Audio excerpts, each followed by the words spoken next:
Alright, it's raining really hard outside, but we are pouring concrete. We got a makeshift canopy over the mixer outside there, and we have our precast slabs already ready to pour, and we started pouring some of them already. We got 3 more to go, but we already poured 3 of them.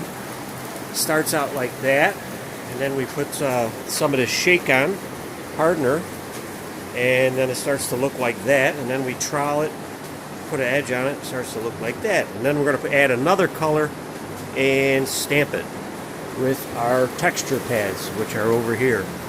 Pass them up. It's got a nice texture to it.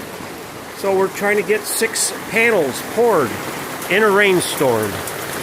So very exciting to be able to keep moving in our shop during the rain.